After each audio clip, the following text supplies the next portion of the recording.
ശ്രുതി, മലയാള cinema ഇന്നേ വരെ കാണാത്തൊരു കാത്തിരിപ്പിലാണ് എല്ലാ മലയാളി പ്രേക്ഷകരും. പൃഥ്വിരാജ് മോഹൻലാൽ ടീമിന്റെ എമ്പുരാൻ തിയേറ്ററിലേക്ക് എത്തുന്നതിനുള്ള വലിയൊരു കാത്തിരിപ്പിലാണ്. ഇനി 2 ദിവസമാണ് റിലീസിനായിട്ട് ബാക്കിയുള്ളത്. എന്നാലും ചിത്രത്തിന്റെ ഓരോ അപ്ഡേഷനും ആവേശത്തോടെയാണ് പ്രേക്ഷകർ സ്വീകരിക്കുന്നത്. ഇപ്പോൾ ഇതാ സിനിമ കാണാൻ എത്തുമ്പോൾ ഇടേണ്ട വേഷത്തെക്കുറിച്ച് പോലും ചർച്ച വരുന്നുണ്ട്.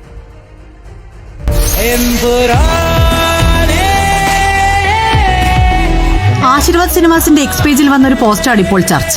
എമ്പുരാന്റെ റിലീസിന് ഡ്രസ് കോഡ് ആയാലോ എന്നാണത്. പോസ്റ്റ് വന്നതിന് തൊട്ട് പിന്നാലെ പൃഥ്വിരാജ് അത് ഷെയർ ചെയ്തു. വെറുതെ ഷെയർ ചെയ്തതല്ല, ഞാനുമുണ്ട്, ലാലേട്ടന്റെ കാര്യവും ഞാൻ ഏറ്റു എന്നാണ് പോസ്റ്റിൽ പറയുന്നത്. പിന്നത്തെ പൂരം പറയാനുണ്ടോ?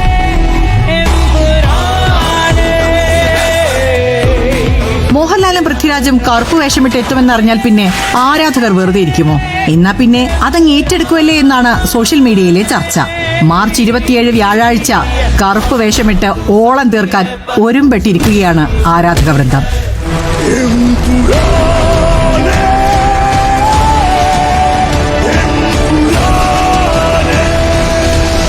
ഈശോ മിശിഹായ്ക്ക് സ്തുതിയായിരിക്കട്ടെ.